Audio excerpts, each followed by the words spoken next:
तो hello aspirants, I hope कि आप अच्छे होंगे। तो जैसा कि मैंने कहा था कि मैं जीएस की क्लासेस जल्दी काफी समराइज वे में लेके आऊंगा माइंड मैप्स के थ्रू। तो उस वादों को पूरा करते हुए मैं लाया हूं आपके लिए जीएस की क्लासेस। मेरा नाम है अखंड प्रताप सिंह। मेरे को सिविल सर्विसेज में मेंस लिखने का मौका मिल चुका है। तो जीएस को काफी मैंने एनालाइज वे में पढ़ा है। तो आपको समराइज करके उसको ऐसे पढ़ाऊंगा कि वनडे एग्जाम्स में इससे बाहर कुछ नहीं आएंगे। बस आप बने रहिए। और जो भी पढ़ाऊंगा उसके पीडीएफ को पाने के लिए डिस्क्रिप्शन में टेलीग्राम लिंक है, उसको ज्वाइन कर लीजिए। तो स्टूडेंट्स, बात करें कि आप क्या क्या पढ़ने वाले हैं, तो हम आज पढ़ेंगे प्रागैतिहासिक काल और सिंधु घाटी सभ्यता के बारे में। ये सारी चीजें आपको पढ़ाई जाएंगी। तो स्टूडेंट्स, बात करते हैं हिस्ट्री की। तो अगर सबसे पहले अगर बात करें कि हिस्ट्री के पिता कौन थे, तो हिस्ट्री के पिता थे हेरोडोटस, जिन्होंने हिस्टोरिका नामक बुक लिखी थी। ये याद कर लीजिए, एग्जाम्स में आते रहते हैं क्वेश्चंस कि जो इतिहास के पिता हैं वो कौन है। तो हेरोडोटस इतिहास के पिता हैं और उन्होंने एक बुक लिखा था जिनका नाम है हिस्टोरिका। फिर एक बार याद दिला रहा हूं, हेरोडोटस इतिहास के पिता हैं और जो बुक लिखा था उसका नाम है हिस्टोरिका। तो अगर बात करते हैं इतिहास की, तो इतिहास में हम पढ़ते क्या हैं, तो इतिहास में हम मनुष्य के सामाजिक जीवन, सांस्कृतिक जीवन, राजनीतिक जीवन, आर्थिक जीवन और वैचारिक जीवन का गहन अध्ययन करते हैं। तो स्टूडेंट्स, अगर बात करें वनडे एग्जाम्स में हिस्ट्री की, तो सिलेबस बहुत ही वास्ट है। तो मैं अगर आप लोगों को बताऊं तो क्या पढ़ना है, ये तो इंपॉर्टेंट है ही। इसके साथ साथ सबसे इंपॉर्टेंट ये चीज है कि आपको क्या नहीं पढ़ना है। तो स्टूडेंट्स, अगर बात करें वर्ल्ड हिस्ट्री की, तो वर्ल्ड हिस्ट्री से वनडे एग्जाम्स में क्वेश्चंस ना के बराबर आते हैं। तो इस पे कम फोकस करके इंडियन हिस्ट्री पे ज्यादा फोकस किया जाएगा। और इंडियन हिस्ट्री में भी बात करा जाए अगर एंशियंट इंडिया की, तो एंशियंट इंडिया में अगर 5 क्वेश्चन आते हैं तो उसमें से 3 क्वेश्चन या 4 क्वेश्चन सिंधु घाटी से ही रहते हैं, उससे बाहर नहीं आएंगे, ये कंफर्म है। तो अगर मैं बात करूं, अगर मैं ऐसे ही आपको पढ़ाते जाऊंगा, फिर उसके बाद प्रीवियस ईयर क्वेश्चंस और उसपे जो भी इस बेसिस पे क्वेश्चंस होंगे वो आपको मैं एमसीक्यू के फॉर्म में कराऊंगा, जिससे आप देखिए कभी भी अगर कुछ भी आप पढ़िए, जब थ्योरी पढ़ लेते हैं तो उसके बाद क्वेश्चंस की प्रैक्टिस जरूर करिए। इससे क्या होता है ना, मैन परफेक्ट। तो प्रैक्टिस करते रहिए, आप भी परफेक्ट हो जाएंगे। और मेरे को आपके अंदर से जीएस का डर खत्म करना ही है। तो अगर बात करें वर्ल्ड हिस्ट्री और इंडियन हिस्ट्री की, तो वर्ल्ड हिस्ट्री से ना के बराबर क्वेश्चंस आते हैं, वो मैं 1 से 2 क्लास में खत्म कर दूंगा। तो आज चालू करेंगे हम लोग एंशियंट इंडिया की। तो एंशियंट इंडिया से पहले जान लेते हैं कि हिस्ट्री ऑफ इंडिया का ओवरव्यू क्या है। तो अगर हिस्ट्री ऑफ इंडिया की बात करेंगे तो हम लोग इसमें सबसे पहले स्टार्ट करते हैं सिंधु घाटी सभ्यता की। सिंधु घाटी सभ्यता के बाद हम लोग पढ़ते हैं आर्यों ने कैसे भारत में आगमन किया। फिर उसके बाद ऋग्वैदिक काल, उत्तर वैदिक काल। फिर बात करेंगे महाजनपद काल की। फिर उसमें पढ़ेंगे कि अशोक ने कैसे बौद्ध धर्म को पूरे विश्व में फैलाने की कोशिश की और उसमें कुछ हद तक सफल भी रहा। फिर उसके बाद बात करेंगे कि 8वीं सेंचुरी में जो इसमें जो अरब से इन्वेड हुआ भारत पे, उसके बारे में पढ़ेंगे। और फिर 11वीं शताब्दी में जाते जाते कैसे इस्लामिक इन्वेड जो था वो आंशिक रूप से सफल हो गया और भारत में इस्लाम की नींव पड़ गई। फिर उसके बाद अगर बात करें तो जो सबसे मेन चीज है दिल्ली सल्तनत। फिर दिल्ली सल्तनत 1206 में कुतुबुद्दीन ऐबक ने कैसे गुलाम वंश की स्थापना की, इसके बारे में पढ़ेंगे। फिर 1526 में मुगल साम्राज्य आया, जो मिडिवल इंडिया का भारत का सबसे बड़ा साम्राज्य उभर के आया। फिर उसके बाद बात करेंगे कैसे 17वीं सेंचुरी में यूरोपियंस जो थे वो भारत में आगमन किए। फिर यूरोपियंस के बाद फिर ब्रिटिश आए। फिर ब्रिटिश में कैसे 1775 ईस्वी में वारन हेस्टिंग को भारत का गवर्नर जनरल ऑफ इंडिया बना दिया गया। फिर उसके बाद कैसे जो जो चीजें आंशिक रूप से चल रही थी, कैसे भारत को पूरी तरह से एक्सप्लॉइट किया गया, कैसे भारत के धन को बाहर लेके जाया गया। फिर 1876 में जब डायरेक्ट भारत की कमान ब्रिटिश इंडिया की रानी जो थी एलिजाबेथ के हाथ में दे दी गई 1876 में, उसके बाद भारत का क्या स्थिति रही। फिर उस वहां से लेकर 1947 तक जब भारत आजाद हुआ, ये पूरा एक ओवरव्यू है जिससे हम जिस टाइप में इतिहास पढ़ने वाले हैं। तो अगर बात करें इतिहास की, तो इतिहास में जो सबसे इंपॉर्टेंट चीज होता है वो होता है साक्ष्य। साक्ष्य के बिना इतिहास इतिहास नहीं माना जाएगा। जो जिस चीज का साक्ष्य है उसी को इतिहास माना जाएगा, और हम वही पढ़ते भी हैं जिसका साक्ष्य हमारे पास उपलब्ध है। तो अगर बात करें एस्पिरेंट्स प्राचीन इतिहास की, तो प्राचीन इतिहास को 3 भागों में बांट सकते हैं हम लोग: प्राग ऐतिहासिक काल, आद्य ऐतिहासिक काल और ऐतिहासिक काल। देखो, अगर बात करोगे ना प्राग ऐतिहासिक काल की, तो प्राग ऐतिहासिक काल में कोई भी लिखित साक्ष्य अवेलेबल नहीं है। जो सबसे पहला इतिहास है प्राग ऐतिहासिक काल, जो सबसे पुराना इतिहास, जो प्राचीन इतिहास का सबसे पुराना पार्ट है, इसे बोलते हैं प्राग ऐतिहासिक काल।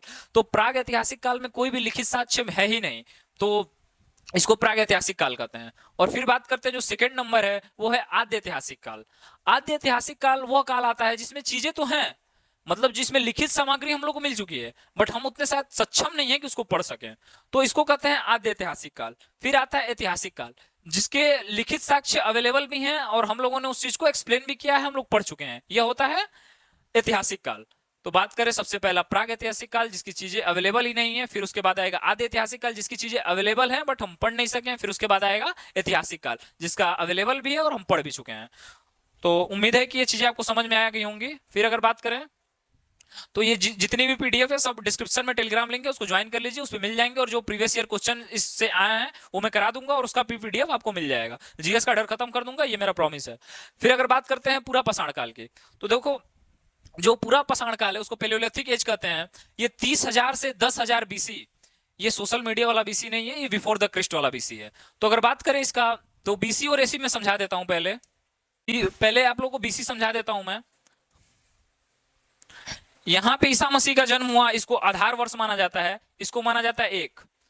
अगर जब जब ईसा मसीह का जन्म इस धरती पे हुआ था उसको आधार वर्ष मान लिया जाता है। और उसके जो जो उसके बाद हुआ उसको हम लोग बोलते हैं ईसवी या फिर एना डोमिनो, मतलब एडी। और इसके जो उनके जन्म के जो पहले की घटनाएं हैं उसको बोलते हैं क्या हम लोग, उसको बोलते हैं बीसी, बिफोर द क्रिस्ट, या फिर ईसा पूर्व। तो ये आई होप कि ये चीजें आपको समझ में आ गई होंगी। आपको ये भी ज्यादा समझने की जरूरत नहीं है, कोई पूछेगा नहीं। ये आप लोग सीधा समझ लीजिए कि जो बीसी होता है वो उल्टा चलता है, और जो ईस्वी होता है, जो एडी होता है, वो सीधे चलता है। जैसे 2000 के बाद 2010 आएगा। बट अगर इसकी बात की जाए तो फिर मैं बोल रहा हूँ कि 30,000 से 10,000 बीसी क्या इसका टाइमिंग है। 10,000 से 30,000 बीसी के बीच में इसका टाइमिंग है। पेलियोलिथिक एज की अगर बात करें तो यहाँ के जो इस समय का जो मानव था उसका विकास पूर्ण रूप से मतलब हुआ ही नहीं था, वो आंशिक था। अभी आंशिक क्या, अभी स्टार्ट हुआ था। अगर पूरा पाषाण काल के मानव की बात करें तो इसका उद्भव सबसे पहले अफ्रीका से हुआ था। अफ्रीका के पूर्वी हिस्से में जो आदि मानव था उसका विकास हुआ। तो आपने सुना होगा कि जो भी हमारे पूर्वज हैं वो बंदर थे, आपने ये निश्चित रूप से सुना होगा। ये चीजें हम लोग सुनते कहां से, डार्विन ने एक बुक लिखा था डिसेंट ऑफ मैन, तो उसमें उन्होंने कहा था, ये बात हम लोग को ये पता है कि डिसेंट ऑफ मैन में ये बोला गया है कि जो मनुष्य के पूर्वज था वो वानर था। पर जब अच्छे से पढ़ेंगे उसका कोटेशन तो उसमें साफ लिखा गया है कि जो वानर था वो मनुष्य के करीब था, न कि हमारा पूर्वज था। मतलब हमारे जो पूर्वज थे वो बंदर थे ही नहीं, जो हमारे पूर्वज थे वो मनुष्य ही थे, उन्होंने उतना विकास नहीं किया था। और जो बंदर था वो हम लोग के सबसे करीबी प्राणी था। इसमें बहुत अंतर है, एक करीबी प्राणी होना और होने में अंतर होता है।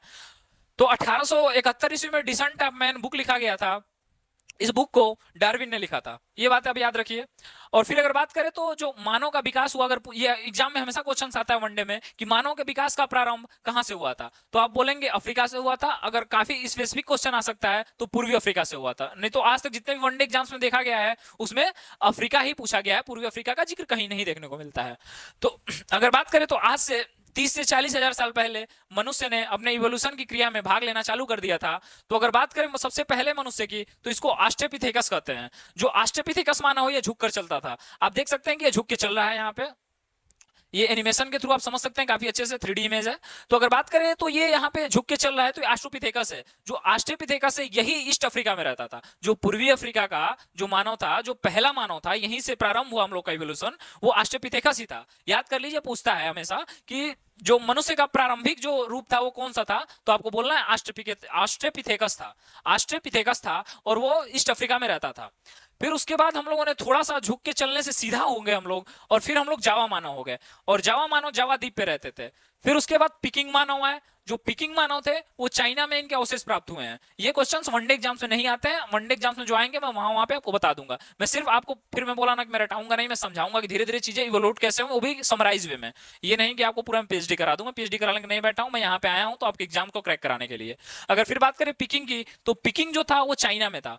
फिर इसके बात करें निएंडर मानव, निएंडर मानव जो था वो जर्मनी में था। फिर निएंडर के बाद क्रोमोगान मानव, जो क्रोमोगान मानव के साक्ष्य मिले हैं ये फ्रांस से साक्ष्य मिले हैं। ये क्वेश्चंस वनडे एग्जाम में 1-2 बार आया है, ज्यादा बार नहीं आया है। ये पूछता है कि जो मनुष्य के जो होमोसेपियंस आज हम हैं, इनके सबसे समीप इवोल्यूशन कौन सा था, जो सबसे समीप का मानव वो कौन सा था, तो वो मानव ये था क्रोमोगान मानव। और क्रोमोगान मानव फ्रांस में रहता था। 2 क्वेश्चन यहां से बनेंगे आपके कॉम्पिटिटिव एग्जाम में कि जो पहला जो मानव था वो कहां से था, तो ऑस्ट्रोपिथेकस था या पूर्वी अफ्रीका से था। और जो सबसे पास का मानव है वो क्रोमोगान मानव था जो कि फ्रांस से था। और फिर इसके बाद ये हैं प्यारे हम होमोसेपियंस, होमोसेपियंस हम हैं। अगर फिर बात करें तो यहाँ पे जो मानव था वो पेड़ों पे रहता था और कंद मूल खाता था। अभी इसको शिकार के बारे में कोई नॉलेज नहीं थी। अगर बात करें आग की, तो आग के बारे में इस एज में मनुष्य को पता चल गया था, बट वो इसको प्रयोग में नहीं ला रहा था। प्रयोग में वो आगे जाके 9 पसाड़ युग में करने लगेगा, मध्य पसाड़ युग, 9 पसाड़ युग से उसका प्रयोग करने लगेगा। यहाँ पे इसको आग के बारे में सिर्फ अभी जानकारी हुई थी क्योंकि कुछ साक्ष्य से मिले हैं। अगर इसमें बात करें तो पत्थर का यूज कर रहा था, जो लेंथ है उसका यूज मानव करने लगा था। फिर अगर बात करें मेसोलिथिक एज की, मतलब मध्य पाषाण काल मेसोलिथिक एज की। तो आज से 10 से 4000 बीसी में इसका उद्भव हुआ था।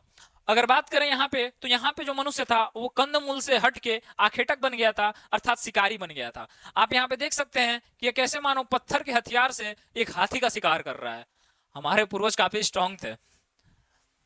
फिर अगर बात करें तो यहाँ पे आप देख सकते हैं इसने धनुष का प्रयोग करने लगा था। कि मतलब ये क्वेश्चंस एक बार आरआरबी में आ चुका है, रेलवे के ग्रुप पूछा जा चुका है ये क्वेश्चंस कि मनुष्य ने तीर धनुष का उपयोग किस काल से प्रारंभ करना चालू कर दिया था। तो ये वो काल किया था, वो मध्य पाषाण काल था। अगर क्वेश्चंस आए कि मनुष्य ने तीर कमान का प्रयोग किस काल से चालू किया था, तो वहां पे आप क्या बोलेंगे, मध्य पाषाण काल।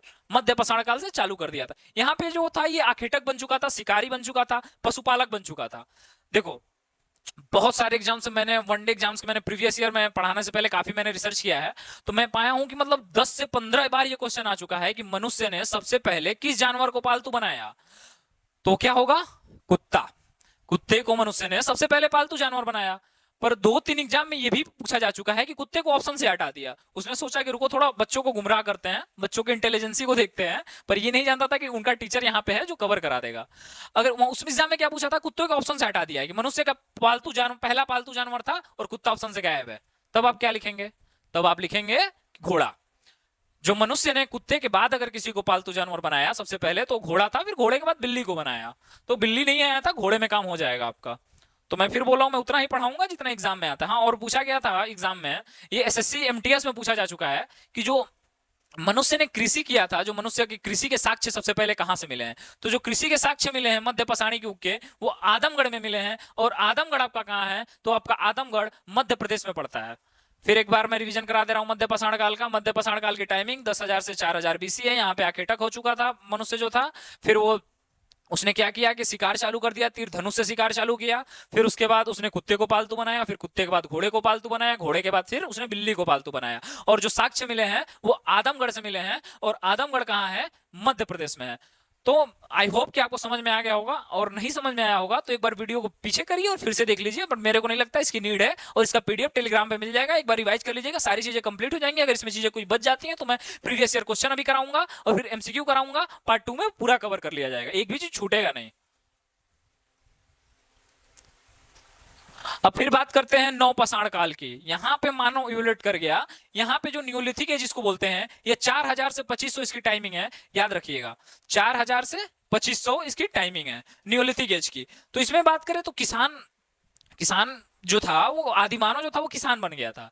अब यहाँ पे वो फार्मिंग करने लगा। तो जब फार्मिंग करेगा तो सिंपल सी बात है कि फार्मिंग, देखो जब वो शिकार करेगा तो इधर उधर भटकेगा, क्योंकि जानवर तो उसके पास खड़े रहेंगे नहीं, वो जानवर की खोज में दूर दूर तक भटकता रहेगा।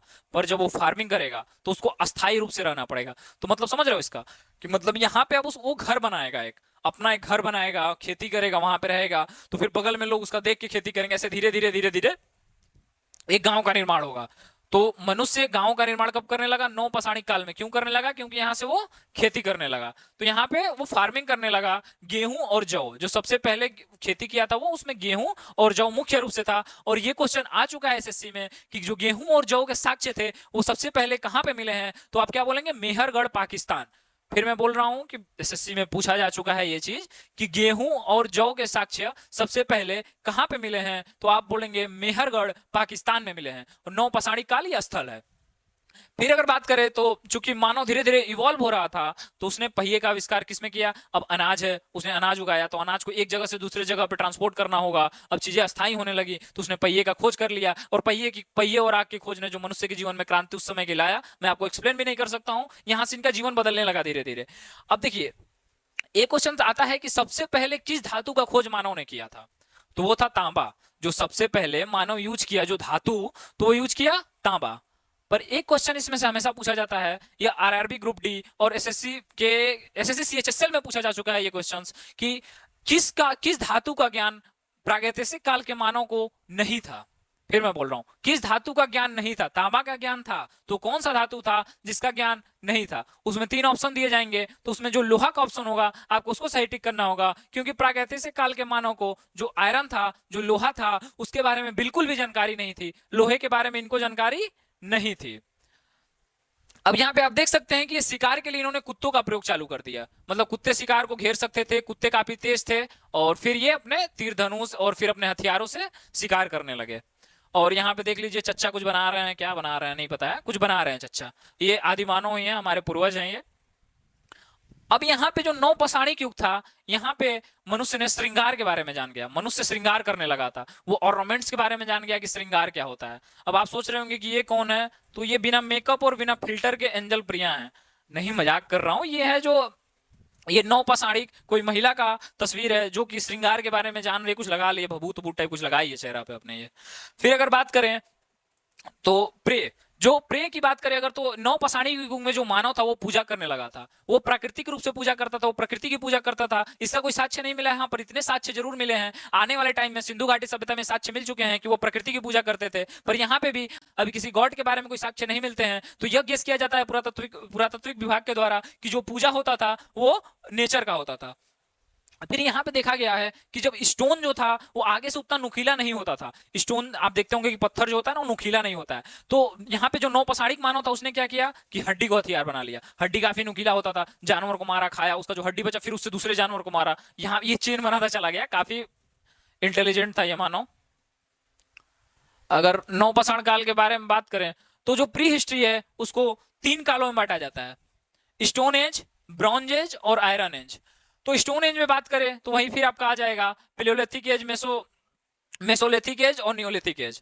फिर अगर बात करें ब्रॉन्ज एज की, कांस्य युग की, तो इंडस वैली सिविलाइजेशन जो थी हमारी सिंधु घाटी सभ्यता थी उसको कांस्य युगीन सभ्यता बोलते हैं। फिर उसके बाद आएगा लौह युग, लौह युग में लोहे का ज्ञात हो जाएगा, और जब वैदिक काल में लोहे का ज्ञात हो जाएगा हम लोगों को, फिर हम लोग लोहे का हल बनाएंगे, फिर उससे खेती करेंगे, फिर हम लोग काफी आगे इवोल्यूट होते जाएंगे। तो फिर बात करें अर्ली राज्य, जो अर्ली किंगडम रहेंगे महाजनपद काल में, हम लोग लौ काल उसके बोलते हैं। हम कुछ यहाँ पे देख लेते हैं वेपन्स को।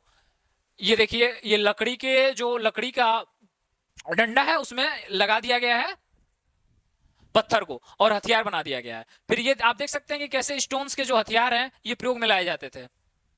यहाँ पे देखिए, यहाँ पे आप देख सकते हैं कि पशुओं को पशुपालन किया जा रहा है, फिर उससे दूध निकाला जा रहा है। तो ये नौ पसाणिक युग की तस्वीरें थी कुछ। हाँ, अब बात करते हैं कुछ ऐसे स्थल की जो एग्जाम में हमेशा पूछे जाते हैं। देखो स्थल बहुत सारे हैं, अगर सब याद करोगे ना तो सारे भूल जाओगे, कुछ याद नहीं रहेगा। बस जितना बता रहा हूं उतना पढ़ो, उससे बाहर नहीं आएगा। अगर 1-2 क्वेश्चंस बाहर आते हैं तो मैं फिर बोल रहा हूं, जो मल्टीपल चॉइस क्वेश्चंस जो मैं एमसीक्यू कराऊंगा उसमें कवर कर लूंगा, और उसमें नहीं करूँ पीवाईक्यू भी कराऊंगा, एमसीक्यू भी कराऊंगा। इसका पार्ट 2 आएगा, जो मैं कैसे पढ़ाने वाला हूं बता दे रहा हूं। मैं पहले थ्योरी पढ़ाऊंगा, अच्छे से समझाऊंगा तुम लोगों को, इसका पीडीएफ दे दूंगा, एक बार रिविजन कर लेना। फिर जब कल टेस्ट होगा तो उसमें देना 100 में 100 आएंगे तुम्हारे। 100 क्वेश्चन रहेंगे नहीं, बट 100 में 100 आएंगे तुम्हारे। जो मेहरगढ़ है, अगर बात करें उस समय कुछ स्थल की, तो मेहरगढ़ जो था, मैंने अभी पढ़ाया था आपको कि जो खेती का पहला साक्ष्य मिला था वो मेहरगढ़ में मिला था, पाकिस्तान में मिला था।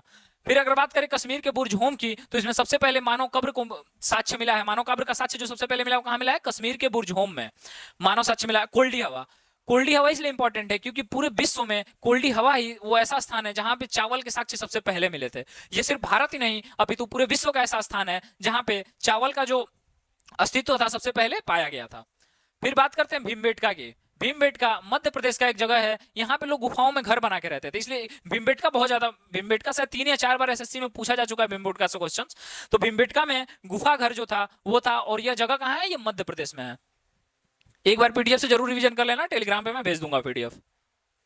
अगर बात करें कृषि की शुरुआत की, तो कृषि की रक्षा हेतु अस्थायी आवास का विकास हुआ, फिर गांव का विकास हुआ, फिर मृदभांड का विकास हुआ। लोग जब लोग शिकार से हट गए और फिर अपना खुद का खाना वाना बनाने लगे तो उन्हें बर्तन की जरूरत पड़ी, तो मृदभांड का विकास हुआ। फिर पशुपालन के साक्ष्य भी मिले हैं, ये मैंने आपको बताया। फिर इसके बाद आएगा एक महापाषाण काल। आप बड़े बड़े पत्थर देख रहे होंगे, आप सोच रहे होंगे ये है क्या, कोई डिजाइन है क्या? डिजाइन नहीं है, ये कब्र है। कब्र के पीछे चारों तरफ से सजा दिया जाता था बड़े बड़े पत्थरों को। फिर बोल रहा हूं, महा मतलब क्या? बड़ा, मेगा। जो बड़ा है वो पत्थर है, महापाषाण मतलब बड़ा पत्थर। तो आप इससे याद कर सकते हैं कि महापाषाण काल जो था, बड़े बड़े पत्थरों को कब्र के चारों तरफ सजा दिया जाता था, उसी को महापाषाण काल कहते हैं। महापाषाण काल में अगर बात करें तो जो स्मारक बोलते हैं इसको, जो महापाषाण काल, इसके नीचे कब्र है और चारों तरफ पत्थर है, उसको स्मारक बोला जाता है। और अगर बात करें महापाषाण काल के स्थलों की, तो जो मुख्य स्थल पाया गया है दायमाबाद पाया गया है महाराष्ट्र में। तो जो महाराष्ट्र में जो बॉडी मिली है, जब खुदाई की गई पुरातत्वविदों को, तो इसमें लोग थोड़ा अचंभित रह गए कि ये कौन सी कला प्रैक्टिस की जाती थी वहां पे, मतलब इसके पीछे लॉजिक क्या था। जरूर ही कोई उन लोगों का लॉजिक होगा, पर अभी तक ये पुरातत्वविदों को समझ में नहीं आया है। देखो, जो मुंबई में 100 मिले थे, उनका जो सर था, ये उत्तर दिशा में था। ये देखो, ये उत्तर दिशा में था। जो सर था ना उनका वो उत्तर दिशा में था और पैर दक्षिण दिशा में था। पर सेम महापाषाणिक युग के हिस्सों जो दक्षिण भारत में मिले हैं, उनका जो सर था वो ईस्ट में था, अर्थात पूर्व में था, और जो पैर था वो पश्चिम में था। अब इसके पीछे क्या लॉजिक है? कुछ तो लॉजिक होगा उस सभ्यता की, शायद अभी हम लोग ही उतना विकास नहीं कर पाए हैं कि इन चीजों को समझ सके। बहुत सारी इतिहास की ऐसी चीजें हैं जिनको समझना बाकी है। मुझे लगता है कि हम लोग ने अभी 50% भी इतिहास का अच्छे से अध्ययन नहीं किया है।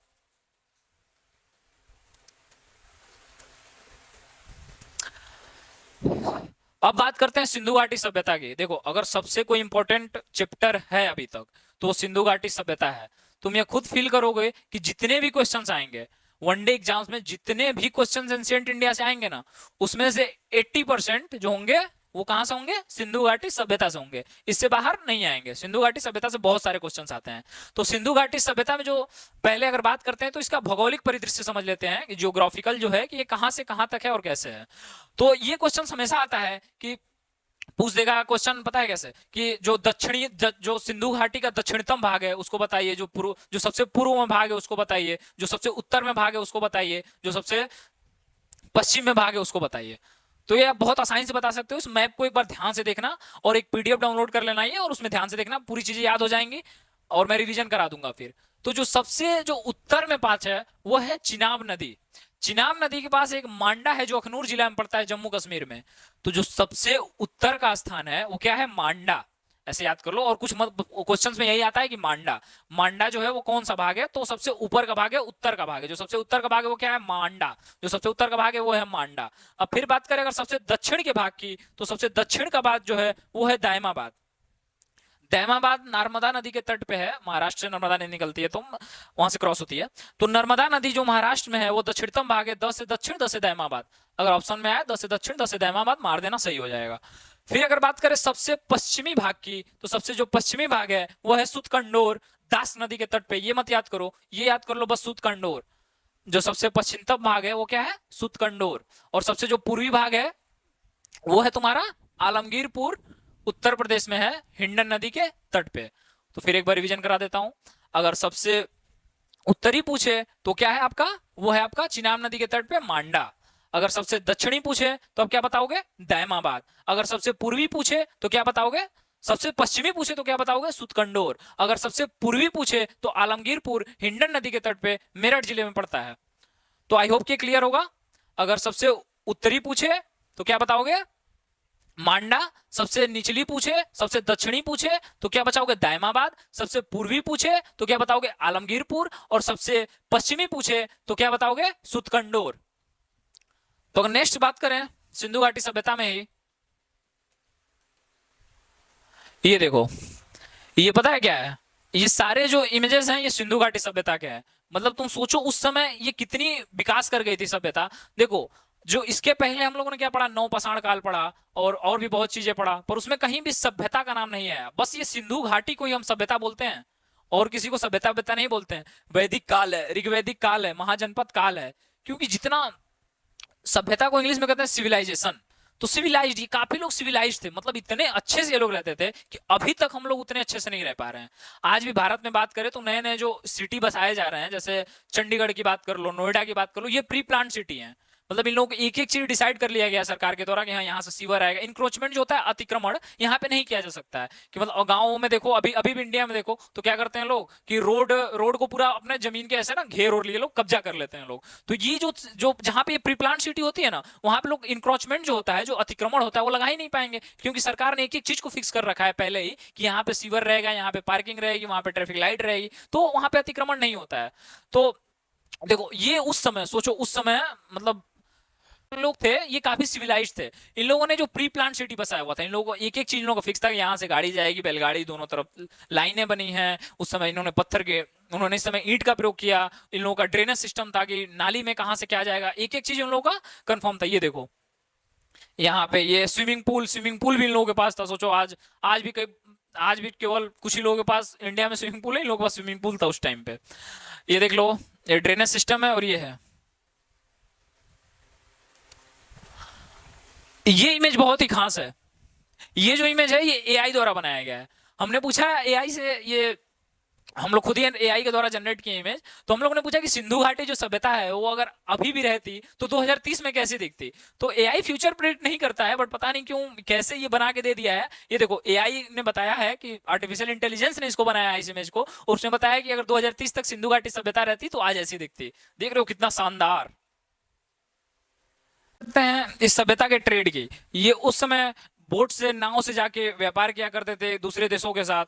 और फिर अगर बात करें यहाँ का, तो जो यहाँ पे जो सिस्टम चलता था, अभी तक इन्होंने मेटेलिक मनी जो था, मेटेलिक मनी मतलब जो धातु की मनी थी, जो सिक्के थे, उसका प्रयोग इन्होंने नहीं किया था। यहाँ पे जो सिस्टम चलता था उसको बाटा सिस्टम, और हिंदी में वस्तु विनिमय कहा जाता है। वस्तु विनिमय होता क्या है, देखो वस्तु विनिमय में ये होता है ना कि मान लो मेरे पास है सेब, तुम्हारे पास है आम, तो तुम मेरे को आम दे दोगे, मैं तुमको सेब दे दूंगा। बट ये सिर्फ ऐसे ही नहीं रहता है, ये सर्विस में प्रयोग किया जा सकता है। मान लो कि जैसे मेरा कोई काम है, इस चीज को, किसी चीज को, इसको, हाँ मान लो इसको ट्रांसपोर्ट करके उधर ले जाना है, तो मैं तुमको बोलूंगा ना कि तुमको मैं पैसा नहीं दूंगा, इसको इधर से उधर ट्रांसपोर्ट कर दो और मैं तुमको इसके बदले एक सेब दे दूंगा। तो ये भी वस्तु विनिमय है। इसमें सर्विस और गुड्स दोनों को इंक्लूड किया जाता है। ये चीज याद रखना, ये इसमें नहीं पूछेगा, ये हायर एग्जाम में पूछ चुका है कि जो बार्टर सिस्टम है, जो वस्तु विनिमय है, इसमें क्या सिर्फ गुड्स का एक्सचेंज किया जाता है, नहीं, इसमें सर्विस को भी एक्सचेंज किया जाता है। तो आई होप कि समझ गए होगे। ट्रेड नेटवर्क अफगानिस्तान, ये सब पीडीएफ में मिल जाएगा तुम लोगों को। अगर बात करें इनके इकोनॉमिक लाइफ की, तो ये एग्रीकल्चर, एनिमल रियरिंग और ट्रेड, मतलब जो इकोनॉमिक लाइफ है इन लोगों की, वो मेन जो चलती थी वो पशुपालन, जो व्यापार करते थे उससे चलती थी, और एग्रीकल्चरल थी। फिर अगर बात करें इनकी मेजर अचीवमेंट, तो जो वेट सिस्टम था इनका 16 के अनुपात में, वो इनकी मेजर अचीवमेंट थी। और जो ट्रेड करने का तरीका था वो एक मेजर अचीवमेंट था, क्योंकि वो उस समय भी वैश्विक, एक देखोगे तो वैश्विक स्तर पर ट्रेड करते थे, क्योंकि भारत के बाहर भी ये लोग ट्रेड करते थे मेसोपोटामिया से। फिर अगर बात करें इनकी रिलीजियस लाइफ की, जो इनका धार्मिक जीवन था, उसमें ये लोग मात्र पूजा करते थे। हाँ, सिंधु घाटी सभ्यता जो थी यह मात्र पूजा वाली थी। यहाँ पे जो माँ थी उसको सबसे ऊपर दर्जा दिया जाता था, मतलब जो महिला थी उसको पूजा जाता था। अगर पूरे इतिहास में बात करें तो सिर्फ दो ही ऐसी सभ्यताएं हैं या दो ही ऐसी जगह हैं जहां पे मात्र पूजा की जाती थी, सातवाहन वंश और ये सिंधु घाटी सभ्यता। अगर बात करें तो ये जो था, ये हिंदू के जो हिंदू बिलीफ्स हैं उनसे मिलते जुलते इनके बिलीफ्स थे, क्योंकि पशुपतिनाथ से लेकर बहुत सारे देवताओं का यहाँ पे साक्ष्य उपलब्ध है। तो जो इनका बिलीफ था वो हिंदुत्व से मिलता जुलता था। और बात करें इनकी सोशल लाइफ की, तो ये फैमिली में रहते थे, जो जैसी आज की फैमिली है, ये लोग फैमिली में रहते थे, अपना इनका घर था। हाँ, बट यहाँ पे भी डिफरेंस था, जो गरीब था अमीर था वो हर जगह नहीं कह सकते, बस जो इंडस वैली सिविलाइजेशन थी इसमें गरीब अमीर का कॉन्सेप्ट था। क्यों था मैं आगे बता रहा हूँ। ये देखो 2 प्लैन्ड एरिया ऑफ हड़प्पा। अब हड़प्पा सिटी 2 भागों में था, एक तो थी ऊपरी सिटी जिसे बोलते थे अपर टाउन, एक थी निचली सिटी जिसे बोलते हैं लोअर टाउन। अब देखो जो अपर टाउन था, the part of city was the highest and it was called Citadel, मतलब इसको सिटाडेल बोला जाता था, जो हाईएस्ट था। और जो नीचे था, यहाँ पे रहते जो नीचे रहते थे लोग, वो कॉमन पीपल रहते थे, जो साधारण आदमी वो नीचे रहते थे। और चूंकि मैं देखो समझा रहा हूँ तुमको, जो अपर टाउन था यहाँ पे स्विमिंग पूल था, जो मोहनजोदड़ो का ग्रेट बाथ मिला था ना वो अपर ही था, ऊपर ही था। तो समझ सकते हो कि जहाँ पे स्विमिंग पूल होगा वहां पे अच्छे लोग रहते होंगे, अच्छे लोग आई मीन जो ज्यादा इनकम वाले लोग रहते होंगे, एडमिनिस्ट्रेटर रहते होंगे, प्रशासन जो लोग चला रहे हैं वो लोग रहते हैं एडमिनिस्ट्रेटर, मतलब कि जो शासक और प्रशासक वर्ग था वो कहीं ना कहीं ऊपरी अपर टाउन में रहता था। और जो लोअर टाउन था उसमें मिडिल क्लास या फिर जो भी कह लो कि शासन और प्रशासन से जो हटके लोग थे वो रहते थे नीचे। जो ग्रेट बात है वो अपर टाउन में मिला है, ये बात याद रखना। फिर अगर नेक्स्ट बात करते हैं कुछ स्थलों की जो बहुत ही इंपॉर्टेंट हैं। अगर सबसे इंपॉर्टेंट इसमें कोई स्थल है तो वो है मोहनजोदड़ो। यह पाकिस्तान में पड़ता है। और यहाँ पे अगर बात करें तो जितने सिंधु घाटी में मिले हैं उसमें मोहनजोदड़ो सबसे बड़ा स्थान था। जितने भी सिंधु घाटी में स्थल मिले हैं उसमें मोहनजोदड़ो जो था वो सबसे बड़ा है। पर यह अगर ये क्वेश्चन देखो, ऐसे क्वेश्चन पूछता है यहाँ से कि जो सबसे बड़ा सिंधु घाटी सभ्यता का जो स्थान था उसका क्या नाम था, तो तुम बोलोगे मोहनजोदड़ो। जो मोहनजोदड़ो था वो सबसे बड़ा स्थान था। अगर पूछे कि भारत में सबसे बड़ा सिंधु घाटी का स्थान कौन सा था, तो तुम बोलोगे राखीगढ़ी, जो कि हिसार हरियाणा में है। ये बात ध्यान रखना, जब पूछेगा कि सबसे बड़ा तो क्या बोलोगे, तुम बोलोगे मोहनजोदड़ो। और जब बोलेगा कि सिर्फ भारत में बताइए तो भारत में राखीगढ़ी, हिसार, हरियाणा इंडिया का सबसे बड़ा है। और जो स्विमिंग पूल मिला था जो एडमिनिस्ट्रेटर के द्वारा प्रयोग किया जाता था, अगर वो बात करें तो पूल भी कहां पे है, मोहनजोदड़ो में ही है। मोहनजोदड़ो में पशुपतिनाथ की मूर्ति मिली है, और पशुपतिनाथ की मूर्ति के साथ साथ एक नर्तकी मिली है जो कि टेराकोटा की बनाई गई थी। टेराकोटा होता क्या, देखो जो मिट्टी होता है ना, जब मिट्टी को गर्म करोगे और मिट्टी को गर्म करके रिसेप कर दोगे उसको, तो उसे टेराकोटा बोला जाता है। उसको गर्म मिट्टी कह सकते हो, उसे टेराकोटा बोला जाता है। उसकी जो नाचने वाली एक औरत की मूर्ति मिली है, वो नर्तकी की मूर्ति कहाँ पे मिली है, मोहनजोदड़ो में। और मोहनजोदड़ो में क्या मिला है, पशुपतिनाथ का मिला है एक मूर्ति। तो देखो यहां से क्वेश्चन पता है क्या आता है, क्वेश्चन पूछा जा चुका है, एसएससी सीजीएल में भी पूछा जा चुका है और आरआरबी एनटीपीसी में पूछा जा चुका है। क्वेश्चन क्या था पता है, कि सिंधु घाटी सभ्यता जो थी, जिसमें पशुपतिनाथ का जो मूर्ति मिला है, तो उसमें जो पशुपतिनाथ का मूर्ति था, उसमें जो कौन सा जानवर उसमें नहीं था। एक 4 ऑप्शन दे देगा और उसमें पूछेगा कि इसमें से कौन सा पशुपतिनाथ के साथ जानवर नहीं था। तो याद रखना, उसमें ज्यादा जो अब तक जितने भी क्वेश्चन हैं उसमें मैंने देखा है कि जो शेर ऑप्शन है वो गलत है। पशुपतिनाथ के साथ शेर जो पशु था वो नहीं था। फिर नेक्स्ट अगर बात करें, तो नेक्स्ट अगर जगह की बात करें तो सुतकंडोर की बात करते हैं। तो क्वेश्चन आता है कि घोड़ा का अस्थि पंजर कहां से मिला है, तो तुम क्या बोलोगे, घोड़ा के साक्ष्य कहां से मिले हैं, सुतकंडोर से। घोड़ा के साक्ष्य कहां से मिले हैं, सुतकंडोर से। फिर अगर बात करें चनहुदड़ो और लोथल की, चनहुदड़ो से मनके बनाने का कारखाना मिला है, पर ये क्वेश्चन नहीं आता है। मनके बनाने का जब क्वेश्चन आता है कारखाने का, तो ये लोथल में ही मिला है। और सबसे ज्यादा अगर कोई साक्ष्य रिलेटेड क्वेश्चन आते हैं तो वो लोथल से आते हैं। और ये भी क्वेश्चन पूछ चुका है एसएससी में कि सबसे ज्यादा जो सिंधु घाटी सभ्यता की जो सबसे ज्यादा जगह मिले हैं वो कहाँ मिले हैं, जो सबसे ज्यादा प्लेसेस हैं वो सिंधु घाटी सभ्यता के किस स्थान पे हैं, तो तुम क्या बोलोगे, गुजरात राज्य में। जो गुजरात राज्य में सबसे ज्यादा साक्ष्य जो मिले हैं वो कहाँ मिले हैं, वो गुजरात राज्य में मिले हैं। गुजरात राज्य में ही एक लोथल जगह है। पूछा जा चुका है कि जो बंदरगाह हैं वो कहां पे मिले हैं, तो बंदरगाह दोनों गुजरात में ही मिले हैं। एक जो मिला है वो मिला है लोथल में, और दूसरा मिला है वो सुरकोटदा में। सुरकोटदा और लोथल मात्र 2 सिंधु घाटी सभ्यता के बंदरगाह थे। याद रखना दोनों गुजरात में थे, क्योंकि गुजरात में कोस्टल एरिया है। ठीक, तो यहां से व्यापार होता था।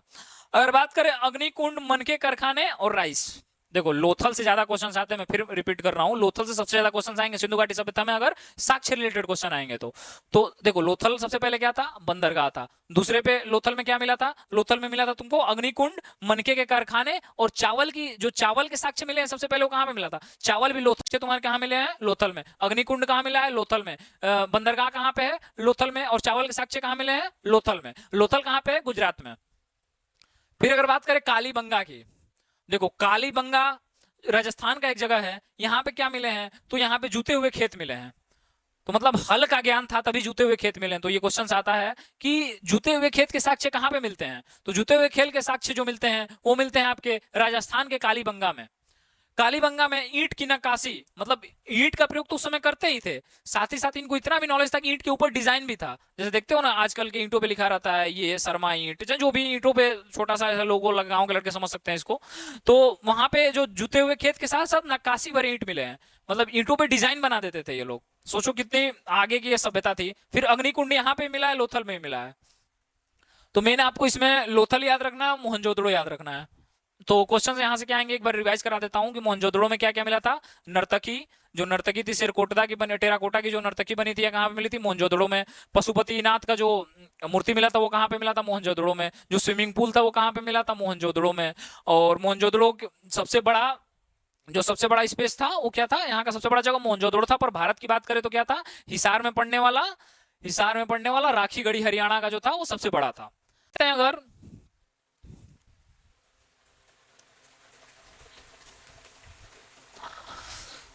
नेक्स्ट अगर बात करें तो वहां के कुछ क्वेश्चन एसएससी में पूछे गए हैं और 1-2 बार आरआरबी एनटीपीसी में पूछे गए हैं।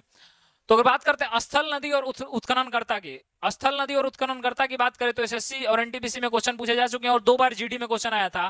क्वेश्चन क्या आया था कि जो हड़प्पा स्थल है वो किस नदी में मौजूद है, तो हड़प्पा जो है वो रावी नदी के तट पर स्थित है और यह पाकिस्तान में पड़ता है। और इसके जो उत्खनन करता थे, जो इसको उत्खनन करता थे, इनके दयाराम साहनी थे और इन्होंने 1921 ईस्वी में इसकी खुदाई की थी।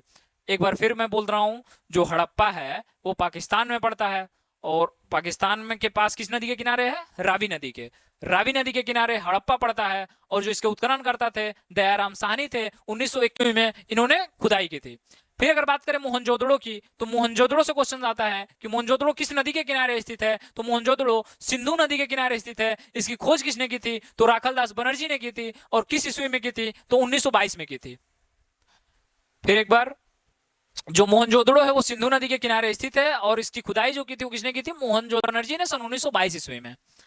फिर अगर बात करें लोथल की, तो लोथल जो है गुजरात का स्थल, अभी मैंने बताया कि लोथल जो है गुजरात का स्थल है। यहाँ के क्या क्या साक्ष्य मिले, एक बार रिवाइज करो। लोथल आ गया तो क्या साक्ष्य मिले थे? लोथल में अग्निकुंड मिला था, लोथल में चावल के निशान मिले थे, लोथल एक कोस्टल एरिया था, तो लोथल एक बंदरगाह स्थल था। अभी मैंने बताया ना, आगे अभी एक बार और रिवाइज कर दूंगा। मेरा क्या है ना कि चीजों को समझाओ और रिवाइज कराओ, धीरे धीरे धीरे चीजें आसान हो जाएंगी। लोथल है जो वो भोगवा नदी के तट पे स्थल है, तट पे स्थित है, और इसका जो था रंगनाथ राव ने इसका जो था खोज किया था। अब इसके बाद एक क्वेश्चन आता है कि धौलावीरा, धौलावीरा भी एक गुजराती में है जगह, जो सिंधु घाटी सभ्यता का ही जगह था। धौलावीरा किस नदी के तट पे स्थित है, ये भी क्वेश्चन आ चुका है। तो जो धौलावीरा है वो लूनी नदी के तट पे स्थित है, और इसके उत्खननकर्ता जो है, आपको पीएचडी तो करना है नहीं, तो सबका उत्खननकर्ता का जान के आप करेंगे क्या? जितना क्वेश्चन पूछा जा चुका है मैं बता चुका हूँ। सिर्फ इसी दो उत्खननकर्ता से क्वेश्चन आता है ज्यादातर, कि जो हड़प्पा और मोहनजोदड़ो, दयाराम साहनी और अखिलदास बनर्जी। तो आपको पीएचडी तो करना है नहीं, आपको वनडे एग्जाम क्लियर करना है और कम से कम टाइम में क्लियर करना है, इसलिए आपको इसको जानने की जरूरत है नहीं। तो अगर बात करें फिर रोपड़ की, तो रोपड़ पूछता है किस नदी के किनारे स्थित है, तो रोपड़ पंजाब का एक जगह है जो कि सतलज नदी के किनारे स्थित है। एक बार फिर रिवाइज कर लेते हैं। हड़प्पा जो है रावी नदी के तट पे है, मोहनजोदड़ो सिंधु नदी के तट पे है, लोथल भोगवा नदी के तट पे है, और धौलावीरा लूनी नदी के तट पे है, और रोपड़ जो है वो सतलज के तट पे है। अगर नेक्स्ट बात करें, अब नेक्स्ट बात करते हैं डायरेक्ट क्वेश्चंस की। अब तक हम लोगों ने कॉन्सेप्ट बिल्डअप कर लिया है, अब डायरेक्ट फैक्ट्स को जान लेते हैं, फिर उसके बाद पीवाईक्यू एमसीक्यू लगाए खत्म। पूरा प्रागैतिहासिक काल और सिंधु घाटी काल खत्म कर देंगे एकदम अच्छे से, इससे बाहर एक क्वेश्चन नहीं आएगा, मैं फिर गारंटी लेता हूं। अगर बात करें फिर फैक्ट्स की, तो जॉन मार्शल, हाँ क्वेश्चन क्या पूछता है पता है? कि चलो ठीक है, तुमने बता दिया कि मोहनजोदड़ो की खुदाई अखिलदास बनर्जी ने की थी, हड़प्पा की दयाराम साहनी ने की थी। अब तुम ये बता दो ना कि जो पुरातात्विक विभाग है किसके निर्देशन में सब हुआ था? देखो ये लोग तो जगह ही कर रहे हैं, एक कोई हो तो होगा ना जो पूरे भारत को कमांड कर रहा होगा पुरातात्विक विभाग को उस समय, कि हाँ यहाँ पे करना है, और पॉइंट करता होगा सबको। उनका नाम पता है क्या था? उनका नाम था जॉन मार्शल। ये ब्रिटिश ऑफिसर थे। इनको भारत में इनका जो ये था, ये ब्रिटिश आर्मी में सर्व कर चुके थे, और इनका जो ये जियोलॉजिकल में इनका काफी इंटरेस्ट था, तो इनको बना के भेजा गया था भारत में। पुरातत्व विभाग का जो मेन था, सुपरिटेंडेंट थे ये, और ये जॉन मार्शल थे। यहां से क्वेश्चन आ चुका है कि जो पुरातत्व विभाग का उस समय अध्यक्ष कौन था, तो क्या बोलोगे? John Marshall. अगर फिर बात करें, पूछा जा चुका है, मैंने फिर बता रहा हूं, एक बार पहले ही बता चुका था कि जो सबसे ज्यादा स्थल कहां पे मिले हैं? गुजरात में। सबसे ज्यादा स्थल कहां पे मिले हैं? गुजरात में मिले हैं, ये क्वेश्चन पूछेगा। और फिर पूछा जा चुका है कि जो उस टाइम के मुहर थे, जो ये लोग मुहर यूज करते थे उस समय के, जो मेसोपोटामिया पे इनके मुहर को मिला है, इसलिए हम लोग मेसोपोटामिया में पता है इनके मुहर के साक्ष्य मिले थे। तो ऐसे हम लोग गेस किए कि जो वहां से यहाँ का ट्रेड होता था, तभी तो यहाँ का मुहर। आज अगर मान लो कि भारतीय रुपया अमेरिका में मिले, अगर आज से 50,000 साल 10 लाख साल बाद अगर कोई देखे, और अमेरिका जो इंडियन रुपीज है ये अमेरिका के पे कहीं दबा हुआ मिले, तो तुम क्या गेस करोगे? यही तो गेस करोगे ना कि यहाँ से अमेरिका का ट्रेड होता था। ये सिक्का वहां तक पहुंचा कैसे? एक सिक्के मिले तो अलग बात है, बहुत सारे सिक्के मिले तो, और यहाँ पे डॉलर मिल जाए और वहां पे तुमको सिक्के मिल जाए, तो तुम क्या गेस करोगे कि दोनों कंट्री के बीच में क्या था? वैश्विक व्यापार होता था, ग्लोबलाइजेशन था। तो उस टाइम इन लोगों ने ग्लोबलाइजेशन को सच कर दिया था। तो फिर अगर बात करें तो उसपे मुहर पे पूछता है कि किसका तस्वीर थी। मुहर पे देखो, मुहर जो होता है उसपे किसी ना किसी की तस्वीर होती है। तो एक श्रृंगी, एक इन लोगों के एक श्रृंगी पशु था, एक पशु था उसका सिर्फ एक सिंह था, मतलब कोई पशु था जिसका एक सिंह था, तो उसे बोलते हैं एक श्रृंगी पशु। उनके सारे मुहरों पे उसी का चित्र अवतरित था। फिर अगर बात करें, इनकी जो लिपि थी वो भाव चित्रात्मक थी। देखो जो लिपि होती है ना, जैसे हम लोग हिंदी जैसे लिखते हैं देवनागरी लिपि में, इंग्लिश लिखते हैं रोमन लिपि में, तो देखो लिपि हम लोग लिख के एक साउंड प्रोड्यूस करके हम लोग समझते हैं, क ख ग ए बी सी ऐसे करते हैं। पर भाव चित्रात्मक लिपि में क्या होता है कि अगर मान लो जैसे ये बॉटल है, तो अगर मेरे को बोतल लिखना है ना, तो मैं क्या करूंगा, इसके ऐसे ऐसे एक डिजाइन बना दिया और एक ऐसे डिजाइन बना दिया। तो ये भाव चित्रात्मक जो लिपि होती है, ये साउंड प्रोड्यूस नहीं करती है, ये एक चित्रात्मक रूप में चीजों को समझाती है। कि अगर मेरे को जैसे बताया मैंने कि बोतल लिखना है, तो मैं बोतल का डिजाइन ऐसे बना के ऐसे ढक्कन मार, तो समझो भाव चित्रात्मक हो गया। मतलब देख के अंदर से भाव आएगा तुमको, न कि तुम लिसन करके इस चीज को बता सकते हो। जो भाव चित्रात्मक लिपि थी, ये दाएं से बाएं लिखी जाती थी। इसका जो फर्स्ट लाइन था सिर्फ वही दाएं से बाएं लिखी जाती थी, और जो सेकेंड लाइन था फिर वो बाएं से दाएं लिखने चालू हो जाता था, जैसे नॉर्मल लिखते हैं, पर दाएं से बाएं लिखी जाती थी। अब देखो, अब यहां से एक क्वेश्चन आ चुका है कि जो लेखन कला का विकास सबसे पहले किस सभ्यता ने किया था? तो जो सुमेरिया की सभ्यता थी, जो सुमेरिया की सभ्यता थी, उसने सबसे पहले लेखन कला का विकास जो सबसे पहले हुआ था, वो सुमेरिया की सभ्यता में हुआ था। अब सुमेरिया की जो सभ्यता थी वो रहती कहां पे थी? तो ये भी क्वेश्चन पूछा तो नहीं गया है, मे भी पूछा जा चुके, तुम जान लो बस कि सुमेरिया की जो सभ्यता थी वहीं पे लेखन कला का विकास हुआ था। अगर बात करें सुमेरिया की सभ्यता थी कहां पे, तो सुमेरिया की सभ्यता मेसोपोटामिया में रहती थी, मेसोपोटामिया के साउथ में रहती थी। और मेसोपोटामिया आज का क्या है, तो आज के इराक को मेसोपोटामिया कहते हैं, और मेसोपोटामिया के दक्षिण भाग में सुमेरिया सभ्यता रहती थी। जहां से उस समय भी सिंधु घाटी सभ्यता से यहाँ के ट्रेड के साक्ष्य मिले हैं, व्यापार होता था। अगर बात करें फिर इसके फैक्ट्स की, तो ग्रीड में नगर और घर थे। मैंने फिर बताया ना कि जो वहाँ का ड्रेनेज सिस्टम था, जो घर था, वो काफी जो मतलब प्री सिटीज होती हैं, जहां पे आज का चंडीगढ़, नोएडा ले लो, तो मतलब जो प्री प्लांट सिटी होती है ना, वैसे उस समय मोहनजोदड़ो को बनाया गया था। मोहनजोदड़ो के जो सिंधु घाटी सभ्यता के जितने भी शहर थे, उनको प्री प्लांट तरीके से बनाया गया था। तो फिर मैं बोल रहा हूँ कि ग्रिड में नगर और घर बनाया गया था। और ये देखो, ये लोग शुगर के बारे में नहीं जानते थे, ये लोग शहद डालते थे, मिठास के लिए शहद डालते। आज भी हम लोग जो शुगर लेते हैं ना, सल्फर वाला रासायनिक केमिकल के तैयार होने के बाद जो शुगर बनता है, उसको कंज्यूम करते हैं, कितना नुकसान करता है वो आप सोच भी नहीं सकते। पर गूगल करना कि डिसएडवांटेज ऑफ शुगर, आपको पता चलेगा कितना नुकसान करता है। सिंधु घाटी सभ्यता के लोगों को देखो, ये इतने सिविलाइज थे कि ये लोग मिठास के लिए शहद का प्रयोग करते थे, न कि चीनी का। फिर अगर बात करें, इनका तौल जो था वो 16 के अनुपात में था, ये मैंने अभी आपको पीछे बताया। फिर अगर नेक्स्ट बात करें तो बैलगाड़ी, चूंकि इन लोगों का रोड जो था काफी अच्छा था, तो ये लोग बैलगाड़ी का प्रयोग करते थे। बैलगाड़ी, भैंस गाड़ी का उपयोग करके ट्रांसपोर्टेशन या फिर किसी भी चीज एक जगह से दूसरे जगह जाने के लिए लोग बैलगाड़ी और भैंस गाड़ी का प्रयोग करते थे, क्योंकि पहिए का आविष्कार नवपाषाण काल में हो चुका था, ये मैंने आपको अभी पहले बताया था। फिर अगर बात करें तो मेसोपोटामिया में एक साक्ष्य मिला है, मेलुहा। मेलुहा लिखा हुआ साक्ष्य मिला था, तो उसको इसलिए मेलुहा माना जाता है पुरातत्वविदों के द्वारा कि जो मेलुहा शब्द होता है, उसका मतलब उसका जो संबंध है वो भारत के सिंधु घाटी सभ्यता से। सिंधु घाटी सभ्यता के बारे में मेसोपोटामिया में मेलुहा बोला गया है। मेलुहा का अर्थ अगर आपको जानना है तो मेलुहा का अर्थ होता है अकेला या फिर उच्च। मतलब देखो, मेसोपोटामिया के नजर में जो सिंधु घाटी सभ्यता थी एक उच्च सभ्यता थी, क्योंकि मेलुहा का मतलब ही होता है उच्च या फिर अकेला। मतलब ये तो है, मतलब भारत का डंका उससे बजता होगा हर जगह पे। मेसोपोटामिया से लेके जो भी सभ्यताएं थी उसमें भारत की सिंधु घाटी सभ्यता ने वहां तक पहुंच गए। मतलब कितने आगे थे कि उस समय देखो पूरा एक प्री प्लांट सिटी हम लोगों ने बसा दिया था, कितना हम लोगों का समाज आगे था। पर आज भी अभी सिर्फ 2 ही 3 या 4 सिटी हैं जो प्री प्लांट है भारत में, अभी तक हम लोग वहां तक नहीं पहुंच पाए हैं। इसलिए इन लोगों को सिविलाइजेशन बोला जाता था, सभ्यता बोला जाता था, क्योंकि सभ्य के साथ रहते थे। अभी के टाइम हम लोग सभ्य है, अब देखो कब तक सभ्य हो रहे हैं इसकी कोई जानकारी नहीं है। और जब तक ऐसे पॉलिटिकल डिसबैलेंस रहेगा भारत में, तक मेरे को तो नहीं लगता है सभ्यता तक हम लोग पहुंच पाएंगे।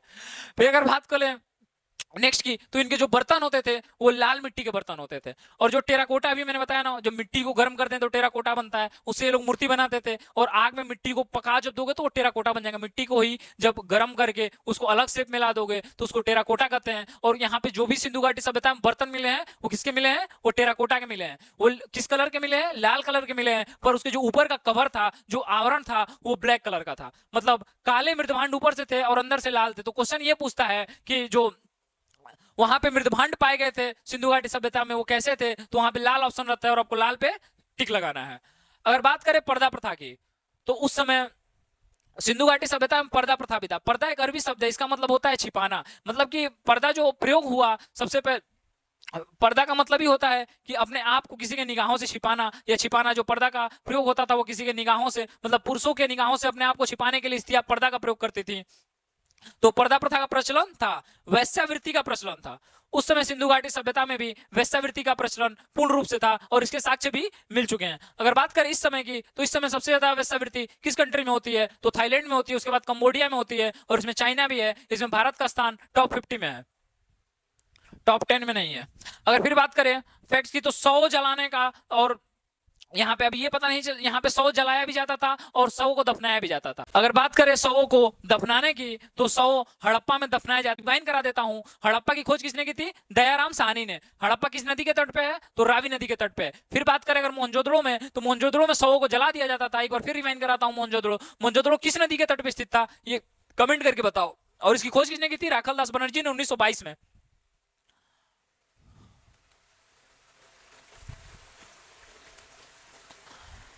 आई होप कि आप लोगों को समझ में आ गया होगा सिंधु घाटी सभ्यता। सिंधु घाटी सभ्यता में इससे बाहर क्वेश्चंस नहीं आते हैं। आप प्रीवियस ईयर क्वेश्चंस उठा लीजिए, एमसीक्यू उठा लीजिए।